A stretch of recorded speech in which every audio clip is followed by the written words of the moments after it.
നമസ്കാരം. ഹലോ ഡോക്ടറിലേക്ക് സ്വാഗതം. ശ്വാസകോശത്തിലെ നീർക്കെട്ടിനെക്കുറിച്ചും നീർക്കെട്ട് വരാനുള്ള കാരണങ്ങളെക്കുറിച്ചും പരിഹാര മാർഗങ്ങളെക്കുറിച്ചുമാണ് ഹലോ ഡോക്ടർ ഇന്ന് സംസാരിക്കുന്നത്. ഇന്ന് നമുക്കിപ്പം ഡോക്ടർ വിനീത നായർ ചേരുന്നു. ഡോക്ടർ, ഹലോ ഡോക്ടറിലേക്ക് സ്വാഗതം. ഡോക്ടർ, ആദ്യം തന്നെ എന്താണ് ശ്വാസകോശത്തിലെ നീർക്കെട്ട്? ഈ നീർക്കെട്ട് വരാനുള്ള കാരണങ്ങൾ എന്തെല്ലാമാണ്? ശ്വാസകോശത്തിലെ നീർക്കെട്ട് എന്ന് പറഞ്ഞാൽ നമുക്കത് രണ്ട് രീതി പറയാം. ഒന്ന് ശ്വാസകോശത്തിൻ്റെ ഉള്ളിലുള്ള നീർക്കെട്ട്.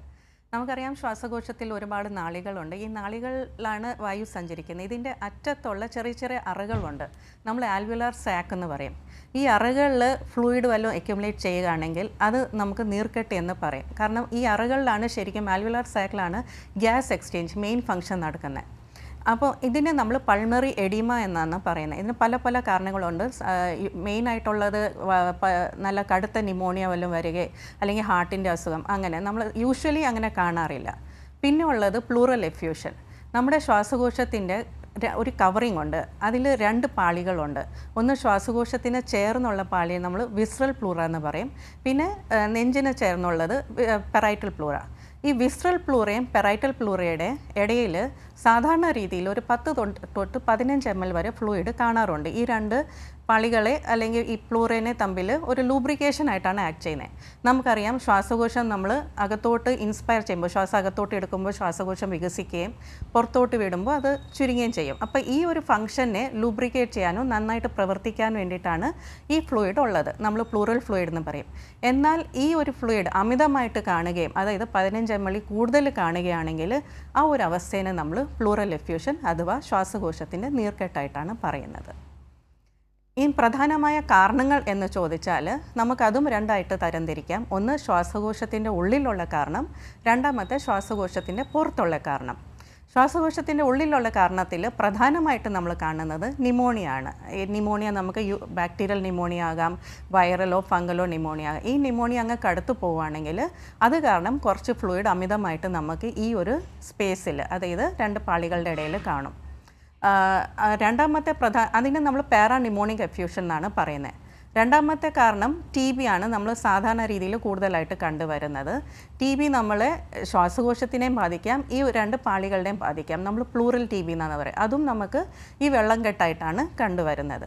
പിന്നെ ഒരു കാരണം ക്യാൻസറാണ്. ക്യാൻസർ കാരണം കുറച്ച് കൂടുതലായിരിക്കും ഫ്ലൂയിഡ് ഉണ്ടാവുന്നത്.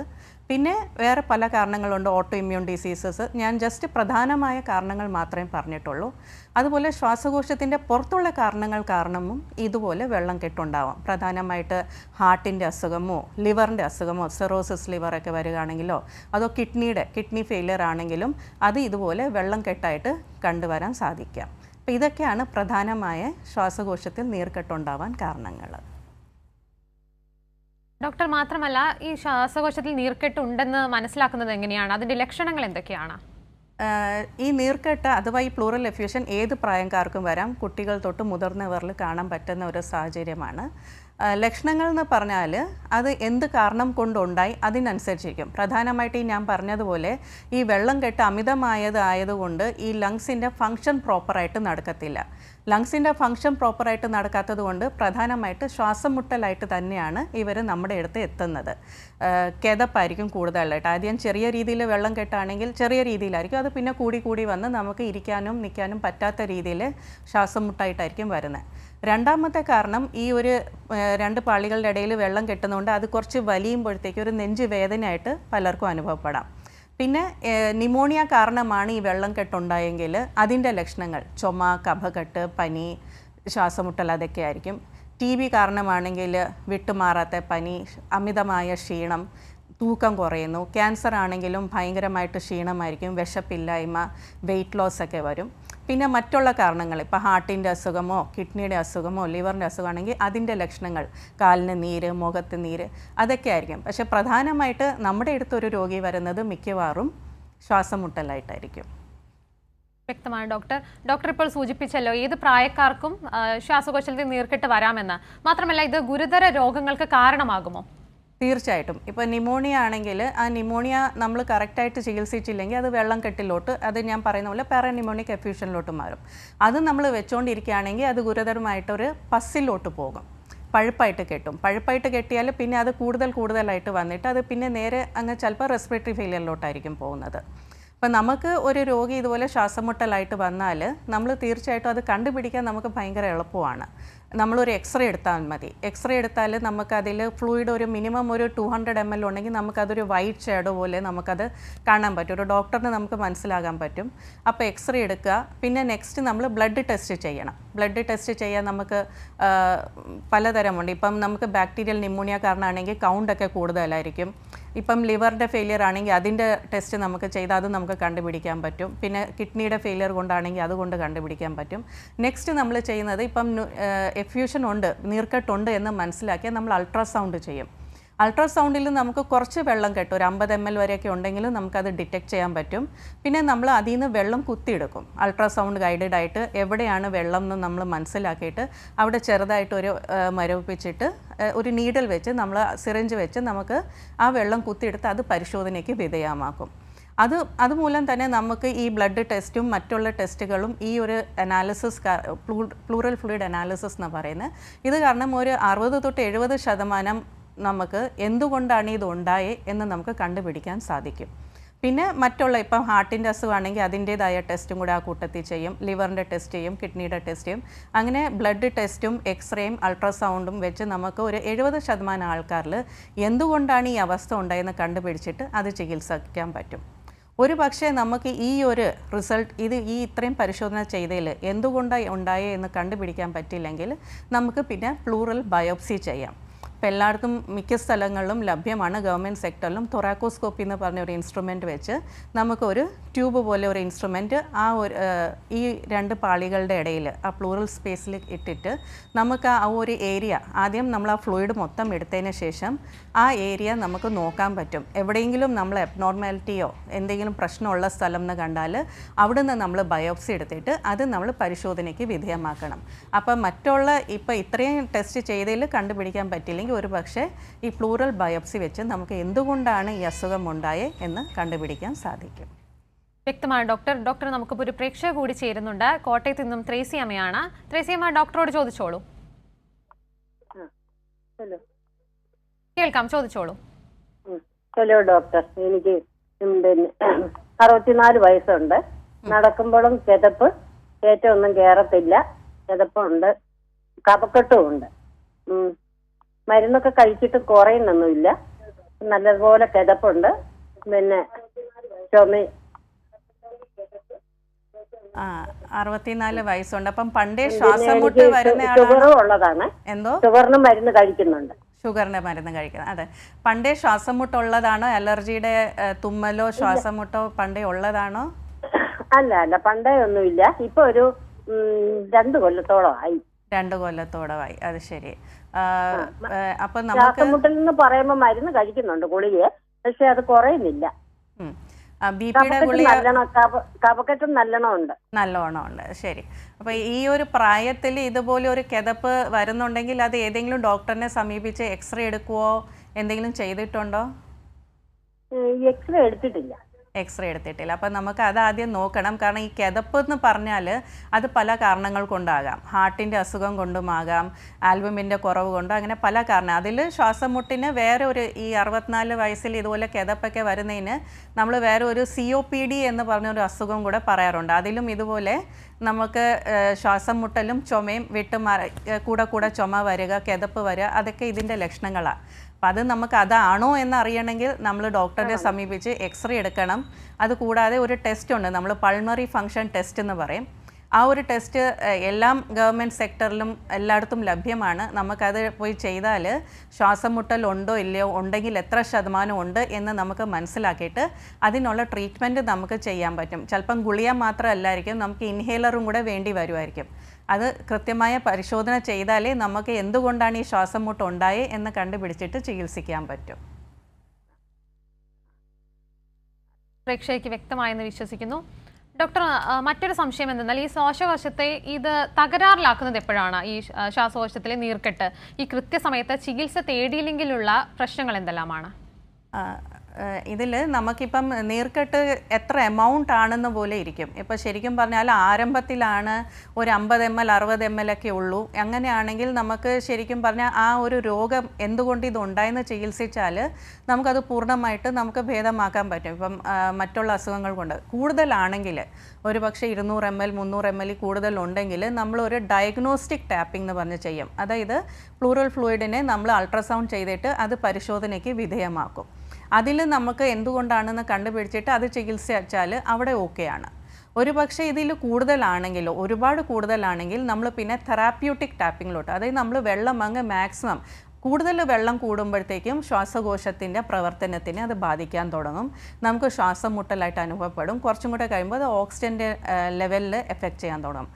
പിന്നെ ഹാർട്ടിനെയും എഫക്റ്റ് ചെയ്യാൻ തുടങ്ങും. അപ്പോൾ അതിൻ്റെ മുന്നേ തന്നെ നമ്മൾ അത് മാക്സിമം നമ്മൾ പിന്നെ വെള്ളം രണ്ടും കൂടെ ചെയ്യും. അതായത് പരിശോധനയ്ക്കും വിധേയമാക്കും, എന്നാൽ മാക്സിമം വെള്ളം നമുക്ക് അതിൽ നിന്ന് എടുക്കുകയും ചെയ്യും. ഒരു പക്ഷേ ക്യാൻസർ കൊണ്ടാണെങ്കിൽ വെള്ളം കെട്ടാണെങ്കിൽ അത് പിന്നെയും ഒരുപാട് കൂടുതലുണ്ടാവും. നമ്മൾ എടുക്കുന്നതിനനുസരിച്ച് വീണ്ടും കാരണം അവിടെ കിടക്കുന്നതുകൊണ്ട് വീണ്ടും അക്യുമുലേറ്റ് ചെയ്തുകൊണ്ടിരിക്കും. ആ ഒരു സാഹചര്യത്തിൽ നമുക്ക് ഇൻ്റർകോസ്റ്റൽ ട്യൂബ് ഡ്രെയിനേജ് എന്ന് പറഞ്ഞൊരു പ്രൊസീജിയറുണ്ട്. ഇത് ജസ്റ്റ് നമ്മൾ എടുത്തിട്ട് കളയുന്നില്ല, നമ്മളൊരു ട്യൂബ് അതിൻ്റെ അകത്തിട്ടിട്ട് മാക്സിമം വെള്ളം അതിൽ നിന്ന് നമ്മൾ എടുക്കുകയും ചെയ്യും. അത് കഴിഞ്ഞിട്ട് വീണ്ടും വെള്ളം ഉണ്ടാവുന്ന സാഹചര്യമാണെങ്കിൽ നമ്മൾ അതിൻ്റെ അകത്ത് ഈ 2 പാളികളുടെ അകത്ത് ഒരു മരുന്ന് നമ്മൾ അകത്തിട്ടിട്ട് ആ 2 പാളികളെ നമ്മൾ ഒട്ടിപ്പിക്കും. നമ്മൾ പ്ലൂറോഡെസിസ് എന്നുള്ള പ്രൊസീജിയർ എന്നാണ് അത് പറയുന്നത്. കാരണം വെള്ളം കെട്ട് എങ്ങനെയാണെങ്കിലും അത് അകത്ത് കിടക്കുകയാണെങ്കിൽ അത് പ്രശ്നം തന്നെയാണ്. അത് നമ്മൾ കൂടുതൽ ആ ലിമിറ്റഡ് എമൗണ്ടിൽ കൂടുതൽ കെട്ടാൻ പാടില്ല. ഒരു പക്ഷേ ഇത് വെച്ചുകൊണ്ടിരിക്കുകയാണെങ്കിൽ അത് പിന്നെ പഴുപ്പായി മാറുകയാണെങ്കിൽ ഇത്രയും ഈസി ആയിട്ട് അത് വരത്തില്ല. അത് കുറച്ചും കൂടെ കോംപ്ലിക്കേറ്റഡ് പ്രൊസീജിയറായി മാറും. പിന്നെ ഒരു പക്ഷേ നമുക്ക് ആ ട്യൂബ് ഇട്ടിട്ടും വെള്ളം ഫുൾ ടൈം നമുക്ക് എടുത്തുകൊണ്ടിരിക്കാൻ പറ്റില്ലെങ്കിൽ വേറൊരു ഓപ്ഷൻ, നമ്മളൊരു കെത്തീറ്റർ പോലെയൊരു സാധനം അതിൻ്റെ അകത്തിട്ടിട്ട് ഇൻഡ്വെല്ലിംഗ് പ്ലൂറൽ കെത്തീറ്റർ എന്ന് പറയും. അതുവഴി വെള്ളം കൂടുവാണെങ്കിൽ അതിനനുസരിച്ച് നമ്മൾ അത് കളഞ്ഞുകൊണ്ടിരിക്കും. പിന്നെ എന്തെങ്കിലും റോഡ് ട്രാഫിക് ആക്സിഡൻറ്റോ അങ്ങനെയൊക്കെ ഉണ്ടാവുകയാണെങ്കിൽ രക്തമായിരിക്കും അവിടെ കെട്ടുന്നത്. അതും നമ്മൾ ഇതുപോലെ ഇൻ്റർകോസ്റ്റൽ ട്യൂബ് ഡ്രെയിനേജ് എന്ന് പറഞ്ഞാൽ ട്യൂബ് ഇട്ട് തന്നെ അത് മൊത്തം എടുത്ത് കളയണം. കാരണം നമ്മളിത് വെച്ചുകൊണ്ടിരിക്കുകയാണെങ്കിൽ ഈ 2 പാളികൾ അങ്ങ് ഒട്ടും. പിന്നെ അതങ്ങ് നമ്മുടെ ലങ്സിന് പ്രോപ്പർ ഫങ്ഷൻ ചെയ്യാൻ പറ്റാതെയാവും. പിന്നെ അത് നിത്യമായ ഒരു അസുഖമായി മാറാൻ സാധ്യതയുണ്ട്. ഡോക്ടർ നമുക്കിപ്പോൾ ഒരു പ്രേക്ഷകൻ കൂടി ചേരുന്നുണ്ട്. തൃശ്ശൂരിൽ നിന്നും സുബ്രഹ്മണ്യനാണ്. സുബ്രഹ്മണ്യൻ ഡോക്ടറോട് ചോദിച്ചോളൂ. ഹലോ, പറഞ്ഞോളൂ. ഞാനൊരു ഷുഗർ പേഷ്യന്റ് കൂടിയാണ്. നമുക്ക് ഈ ന്യൂമോണിയ വരുമ്പോൾ എന്തൊക്കെയാണ് അതിന്റെ ലക്ഷണങ്ങളെന്നൊന്ന് പറഞ്ഞാൽ കൊള്ളാമോ? ന്യൂമോണിയ നമുക്ക് പല രീതിയിൽ അണുബാധ കൊണ്ടും വരാം. ന്യൂമോണിയ എന്ന് പറഞ്ഞാൽ നമുക്ക് അത് ബാക്ടീരിയൽ ന്യൂമോണിയ ആകാം, വൈറൽ ന്യൂമോണിയ ആകാം, ഫംഗൽ ന്യൂമോണിയ ആകാം. അപ്പം പ്രധാന ലക്ഷണം എന്ന് പറഞ്ഞാൽ പനിയായിരിക്കും വരുന്നത്. പിന്നെ ചുമയായിട്ട് തുടങ്ങും. ചുമ പിന്നെ അത് ചെറിയ ചുമ കൂടി വരും. പിന്നെ അത് കഫക്കെട്ടായി വരും. കഫത്തിന്റെ നിറത്തിന് വ്യത്യാസം വരാൻ തുടങ്ങും. പിന്നെ നമ്മൾ എത്ര കൂടുതലുണ്ട്. അപ്പോ 2 ദിവസമായിട്ട് ചുമയുണ്ട്. അപ്പോ അതോടൊപ്പം തന്നെ ന്യൂമോണിയ വരുമ്പോ എന്തൊക്കെയാ ലക്ഷണങ്ങൾ എന്നൊന്നും അറിയാനാ? ന്യൂമോണിയയുടെ ലക്ഷണങ്ങളാണ് പനിയുണ്ട്, ചുമയാണ്. ന്യൂമോണിയയുടെ ലക്ഷണങ്ങൾ തന്നെ ഞാൻ പറയുന്നത്. വിട്ടുമാറാത്ത പനിയായിരിക്കും. പനി പിന്നെ ചിലപ്പോൾ 1-2 ദിവസം കഴിഞ്ഞ് പനി മാറാനും സാധ്യതയുണ്ട്. പിന്നെ അത് ചുമയായി വരും. ചുമ എന്ന് പറഞ്ഞാൽ അത് അങ്ങ് കടുത്ത് പോകും. ചുമയ്ക്ക് കഫം തുടങ്ങും. കഫത്തിന് നിറം വ്യത്യാസം ആയിരിക്കും. ആദ്യം അത് വെള്ള നിറമായിരിക്കും. പിന്നെ ചിലപ്പോൾ അത് വെള്ള നിറം തന്നെ മാറണം എന്നില്ല. ചില ന്യൂമോണിയയിൽ വെള്ളയായിരിക്കും. പിന്നെ അത് മഞ്ഞ നിറത്തിലോട്ടും വരും. മഞ്ഞ നിറമാകുമ്പോൾ മിക്കവാറും അത് ബാക്ടീരിയൽ ന്യൂമോണിയയിലോട്ട് മാറിയെന്നാണ്. പിന്നെ നെഞ്ചുവേദന. ചിലർക്ക് ന്യൂമോണിയ കടുത്ത് കഴിഞ്ഞാൽ രക്തത്തുപ്പലും വരാൻ സാധ്യതയുണ്ട് കഫത്തിൽ. അപ്പോൾ ഇതൊക്കെയാണ് പ്രധാന ലക്ഷണം. പിന്നെ ക്ഷീണം, പിന്നെ ശ്വാസമുട്ടലിലോട്ട് പോകാം. ശ്വാസമുട്ടലിലോട്ട് പോകുമ്പോഴത്തേക്കും അത് വൈറൽ ന്യൂമോണിയയിൽ പെട്ടെന്നായിരിക്കും ശ്വാസമുട്ടുണ്ടാകുന്നത്, 2 ദിവസത്തിൻ്റെ അകം. ബാക്ടീരിയലിൽ കുറച്ചും കൂടെ വൈകിട്ടായിരിക്കും. പിന്നെ ഞാൻ ഈ പറഞ്ഞതുപോലെ ചുമ കൂടി വന്നിട്ട് വെള്ളം കെട്ട് വരുവാണെങ്കിൽ നല്ല രീതിയിൽ ശ്വാസമുട്ടലിലോട്ട് പോകാനും സാധ്യതയുണ്ട്. ടെസ്റ്റ് ചെയ്യാൻ എങ്ങനെയാണ്? എന്തോ ഏത് രീതിയിലുള്ള ടെസ്റ്റാണ് ചെയ്യാൻ പറ്റുക? നമുക്ക് സാധാരണ രീതിയിൽ ഇങ്ങനെ പനിയും ചുമയൊക്കെ ഉണ്ടെങ്കിൽ ഡോക്ടറിനെ എടുത്ത് പോകുമ്പോഴത്തേക്കും ബ്ലഡ് ടെസ്റ്റ് ചെയ്യും. നമ്മൾ ബ്ലഡിൽ നമുക്ക് അണുക്കൾ നോക്കും. കൗണ്ടൊക്കെ കൂടുതലാണോ, CRP അങ്ങനത്തെയൊക്കെ കൂടുതലാണോ നോക്കാം. കഫം ടെസ്റ്റ് ചെയ്യും. വിട്ടുമാറാത്ത ചുമയാണ്, മഞ്ഞ നിറപ്പൊക്കെ ഉണ്ടെങ്കിൽ നമ്മൾ കഫം കൂടെ ടെസ്റ്റ് ചെയ്യും. കഫത്തിൽ നമുക്ക് അണുബാധ ഉണ്ടെങ്കിൽ അത് അറിയാൻ പറ്റും. ആദ്യം നമ്മളൊരു എംപിറിക്കൽ ആൻറ്റിബയോട്ടിക്, കഫത്തിൽ പ്രശ്നങ്ങൾ ഉണ്ടെങ്കിൽ ചെറിയ കഫക്കെട്ടിന് ആൻറ്റിബയോട്ടിക്കിൻ്റെ ആവശ്യമില്ല. പക്ഷേ അത് ഡോക്ടർ കണ്ടിട്ട് അതിൻ്റെ എത്രമാത്രം പ്രശ്നമുണ്ടെന്ന് മനസ്സിലാക്കിയിട്ട് ആൻറ്റിബയോട്ടിക് കോഴ്സ് സ്റ്റാർട്ട് ചെയ്യും. അത് കഴിഞ്ഞിട്ട് മറ്റുള്ള ടെസ്റ്റുകൾ, ചില ന്യൂമോണിയ TB കൊണ്ടുമാകാം. അപ്പോൾ അതുകൊണ്ട് കഫം നമ്മൾ 2 രീതിയിലും പരിശോധിക്കും. അതിനനുസരിച്ചായിരിക്കും ബാക്കി ട്രീറ്റ്മെൻറ്റ് ചെയ്യുന്നത്. പ്രേക്ഷകന് വ്യക്തമായെന്ന് വിശ്വസിക്കുന്നു. ഡോക്ടർ, മാത്രമല്ല ഈ ശ്വാസകോശത്തിലെ നീർക്കെട്ട് ശ്രദ്ധിക്കാതെ വരുന്ന ചില സാഹചര്യങ്ങൾ കാണാറുണ്ട്. അതിനെ തള്ളിക്കളയുന്ന അല്ലെങ്കിൽ ഡോക്ടറെ കാണേണ്ടി വരുന്ന സാഹചര്യം എപ്പോഴാണ്? ഞാൻ പറഞ്ഞ പോലെ നേരത്തെ ശ്വാസമുട്ടൽ തന്നെയായിരിക്കും പ്രധാന കാരണം. ഈ ക്ഷീണം വരുന്നത്, ചെറിയ രീതിയിൽ ചുമ, ചിലർക്ക് ഡ്രൈ കഫ് ഒക്കെ കാണും. അത് അവർ കാര്യമായിട്ട് എടുക്കത്തില്ല, കഫ് സിറപ്പൊക്കെ കുടിച്ചുകൊണ്ടിരിക്കുന്നതാണ് നമ്മൾ യൂഷ്വലി കാണുന്നത്. പക്ഷേ കൂടുതലായിട്ട് നീർക്കെട്ട് കൂടുവാണെങ്കിൽ തീർച്ചയായിട്ടും അവർക്ക് വരേണ്ടി വരും. കാരണം അത്രയ്ക്ക് ശ്വാസമുട്ടലായി മാറും. ചെറിയ രീതിയിൽ വെള്ളം കെട്ട്, ഞാൻ ഈ പറഞ്ഞ പോലെ 100 ml ഒക്കെ 150 ആണെങ്കിൽ അവർ കാര്യമായിട്ട് അത് എടുക്കത്തില്ല. പക്ഷേ കൂടുതൽ ഇപ്പം ക്യാൻസറിലൊക്കെ ഞാൻ പറഞ്ഞ പോലെ നല്ല രീതിയിൽ ശ്വാസം മുട്ടലായിരിക്കും. ചില പ്രായമായ ആൾക്കാരാണെങ്കിൽ, അവർക്ക് സ്ഥിരം ശ്വാസം മുട്ടുള്ളവരാണെങ്കിൽ അവരിത് അതിൻ്റെ ഭാഗമായിട്ടാണെന്ന് വിചാരിച്ച് കാര്യമായിട്ട് എടുക്കത്തില്ല. അങ്ങനെയുള്ള ആൾക്കാർക്കാണ് സാധാരണ രീതിയിൽ ഇത് ഡിലേ വരുന്നത്. പക്ഷേ ചെറുപ്പക്കാരാണെങ്കിൽ അവർക്ക് ശ്വാസം മുട്ട് വന്നാൽ അവർ തീർച്ചയായിട്ടും പെട്ടെന്ന് അപ്രോച്ച് ചെയ്യാറുണ്ട്. നമ്മൾ യൂഷ്വലി പ്രോബ്ലമൊക്കെ കാണുന്നത് ഓൾഡ് ഏജ് പീപ്പിളിലാണ്. അവരിത് വെച്ചുകൊണ്ടിരുന്ന അവസാനം ഒരുപാട് കൂടുതലാവുമ്പോഴായിരിക്കും. അപ്പം നമ്മൾ ചെറിയ രീതിയിൽ ചിലപ്പം ട്യൂബ് ഇട്ടാൽ എല്ലാം വരണം എന്നില്ല. പിന്നെ ഇത് പഴുപ്പായി കെട്ടിക്കഴിഞ്ഞാൽ ഇത് പിന്നെ ഒരുപാട് കൂടുതൽ നാൾ നമുക്ക് ട്രീറ്റ്മെൻറ്റിന് വിധേയമാക്കേണ്ടിയും വരും. ഡോക്ടർ, മാത്രമല്ല ഇതിന് സർജറി സാധ്യമാണോ? 1% ആൾക്കാരിൽ ഈ പറഞ്ഞ പോലെ അണ്ടർലൈൻ മറ്റുള്ള പ്രശ്നങ്ങളും കൂടെ ഉണ്ട്, ഇമ്മ്യൂൺ ഡെഫിഷ്യൻസീസ് ഉണ്ടെങ്കിൽ ഒരു പക്ഷേ നമുക്ക് സർജറിയിലോട്ട് പോകേണ്ടി വരുന്ന സാഹചര്യമുണ്ട്. കാരണം ഞാൻ ഈ പറഞ്ഞതുപോലെ വെള്ളം കെട്ട് അവിടെ അങ്ങ് കിടക്കുകയാണെങ്കിൽ അത് പഴുപ്പായി മാറുകയാണെങ്കിൽ ആ പഴുപ്പിനെ നമ്മൾ അവിടെ നിന്ന് പൂർണ്ണമായിട്ട് മാറ്റിയാലേ ഇത് ഭേദമാവത്തുള്ളൂ. അപ്പോൾ നമുക്ക് ചിലപ്പം ഒരു പക്ഷേ ഈ തൊറാക്കോസ്കോപ്പിയോ ഇതിൽ ചിലപ്പം വിധേയമായില്ലെങ്കിൽ പിന്നെ നമുക്ക് അല്ലാത്ത സർജിക്കൽ പ്രൊസീജിയറിലോട്ട് പോകേണ്ടി വരും. ആ 2 പാളികളുടെയും തന്നെ നമുക്ക് എടുത്ത് കളയേണ്ട ഒരു അവസ്ഥ, നമ്മൾ അങ്ങനെ ഒരു കണ്ടീഷൻ ഉണ്ട്, അതിലോട്ടും പോകേണ്ടി വരും. അതും സക്സസ് റേറ്റ് ഉണ്ട്, ഇവിടെയൊക്കെ ചെയ്യുന്നുണ്ട്. എന്നാൽ പോലും ആ അവസ്ഥയിലോട്ട് എത്താതിരിക്കാൻ നോക്കുക, നമ്മൾ മാക്സിമം ശ്രമിക്കേണ്ടത്. വ്യക്തമാണ് ഡോക്ടർ. ഡോക്ടർ, നമുക്കിപ്പോൾ ഒരു പ്രേക്ഷക കൂടി ചേരുന്നുണ്ട്. തൃശ്ശൂരിൽ നിന്നും പ്രസന്നയാണ്. പ്രസന്ന, ഡോക്ടറോട് ചോദിച്ചോളൂ. Hello madam. ഹലോ, പറഞ്ഞോളൂ. അതെ, എന്റെ പേര് പ്രസന്ന, തൃശ്ശൂരിന്നാ വിളിക്കുന്നത്. അപ്പൊ എനിക്ക് ആദ്യം ഒരു TB വന്നിട്ടുണ്ടായിരുന്നു. അപ്പൊ ഞാൻ ട്രീറ്റ്മെന്റ് എടുത്തു.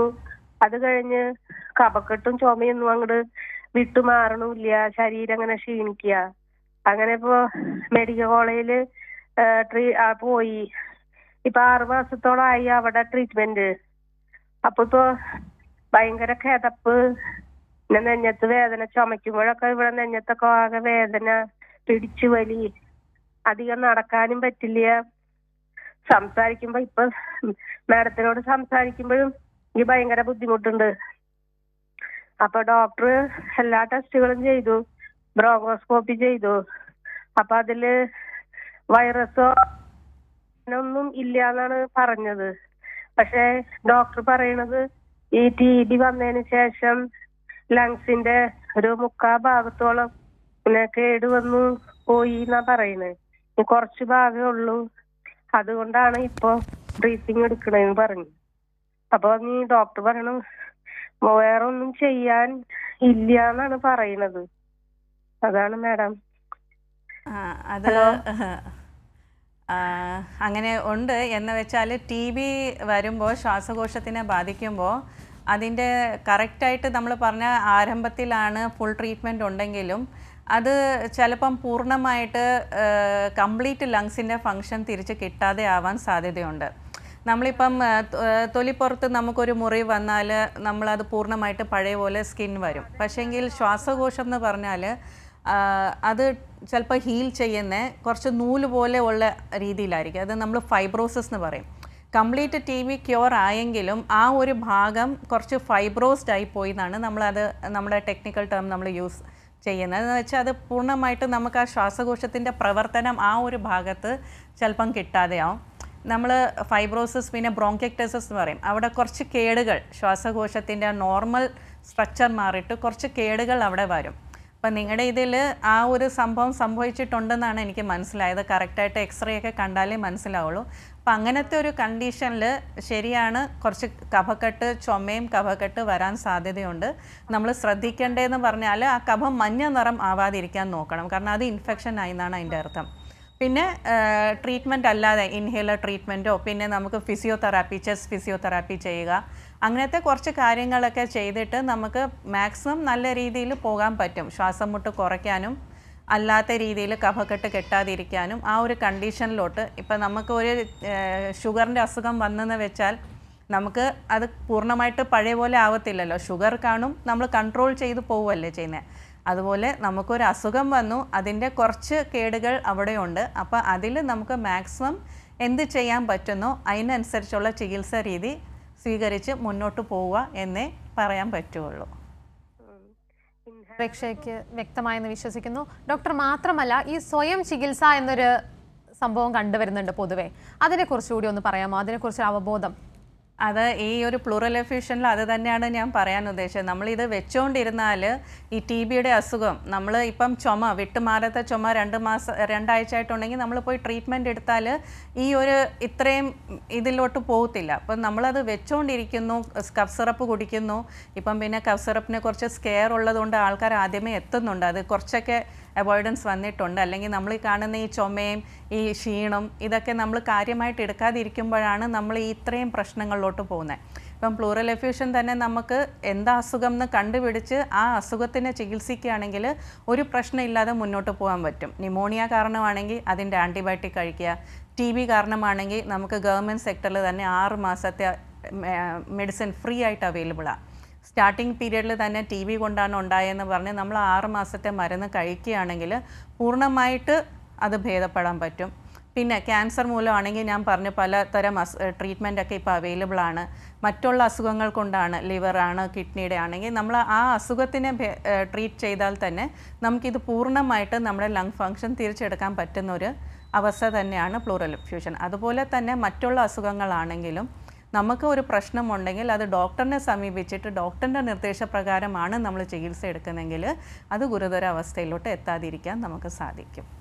വ്യക്തമാണ് ഡോക്ടർ. ഡോക്ടർ, ഒരു പ്രേക്ഷക കൂടി ചേരുന്നുണ്ട്. തിരുവനന്തപുരത്ത് നിന്നും ആരതിയാണ്. ആരതി, ഡോക്ടറോട് ചോദിച്ചോളൂ.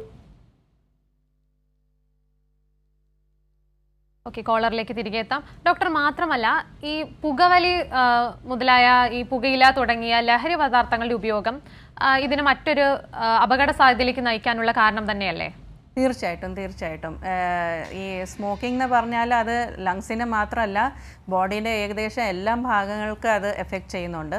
ശ്വാസകോശത്തിന് പ്രത്യേകമായിട്ട് എഫക്റ്റ് ചെയ്യുന്നുണ്ട്. സ്മോക്കിംഗ് കാരണം നമ്മുടെ ലങ്സിൻ്റെ ഇമ്മ്യൂണിറ്റി വളരെയധികം കുറയും. അപ്പോൾ ഈ എല്ലാ അസുഖം തുടക്കം തൊട്ടല്ല, ചുമ തൊട്ടുള്ള എല്ലാ അസുഖങ്ങളും, ന്യൂമോണിയ ആയാലും ഏത് അസുഖമാണെങ്കിലും അതിനെ വേഴ്സൺ ചെയ്യാൻ നന്നായിട്ട് സാധിക്കും. ആസ്മ ആണെങ്കിലും നമുക്കത് കൺട്രോളിൽ എത്താൻ പറ്റില്ല. പിന്നെ നമ്മൾ COPD എന്ന് പറഞ്ഞ അസുഖം, ഇപ്പം ലോകത്ത് ശരിക്കും പറഞ്ഞാൽ മരണകാരണങ്ങൾക്ക് 3-ാം കാരണം നമ്മുടെ COPD എന്ന് പറഞ്ഞ ഒരു അസുഖം. അത് ശ്വാസകോശത്തിനെ ചുരുക്കും. ശ്വാസകോശത്തിൻ്റെ ഫങ്ഷനിങ്, പ്രവർത്തനം ചുരുക്കി കൊണ്ടുപോയി നമുക്ക് അത് ഒരുപാട് ബുദ്ധിമുട്ടുണ്ടാക്കുന്ന ഒരു അസുഖമാണ്. ഞാനിപ്പോൾ ഒരു ലങ്സിൻ ഒരു OPD നടത്തുകയാണെങ്കിൽ അതിൽ 70% ആൾക്കാർ, പ്രായമായ ആൾക്കാർ വരുന്നതിൻ്റെ ഒരു കാരണം COPD തന്നെയാണ്. COPDയുടെ പ്രധാന കാരണം സ്മോക്കിംഗ് ആണ്. സ്മോക്കിംഗ് എന്ന് പറഞ്ഞാൽ അത് നമ്മൾ ആയിട്ട് വരുത്തി വെക്കുന്ന ഒരു അസുഖം. അപ്പോൾ അത് തീർച്ചയായിട്ടും അത് നമ്മൾ ഒഴിവാക്കേണ്ടതാണ്. വ്യക്തമാണ് ഡോക്ടർ. ശ്വാസകോശത്തിൽ നീർക്കെട്ട് വരാനുള്ള കാരണങ്ങളെക്കുറിച്ചും ചികിത്സാ മാർഗങ്ങളെക്കുറിച്ചുമാണ് ഹലോ ഡോക്ടർ ഇന്ന് സംസാരിച്ചത്. നമുക്കൊപ്പം ചേർന്നത് തിരുവനന്തപുരം പേരൂർക്കട ഡിസ്ട്രിക്ട് മോഡൽ ഹോസ്പിറ്റലിലെ കൺസൾട്ടന്റ് പൾമണോളജിസ്റ്റ് ഡോക്ടർ വിനീത നായരായിരുന്നു. ഡോക്ടർ, നന്ദി. ഹലോ ഡോക്ടറിന്റെ ഇന്നത്തെ സമയം ഇവിടെ അവസാനിക്കുന്നു. നന്ദി, നമസ്കാരം.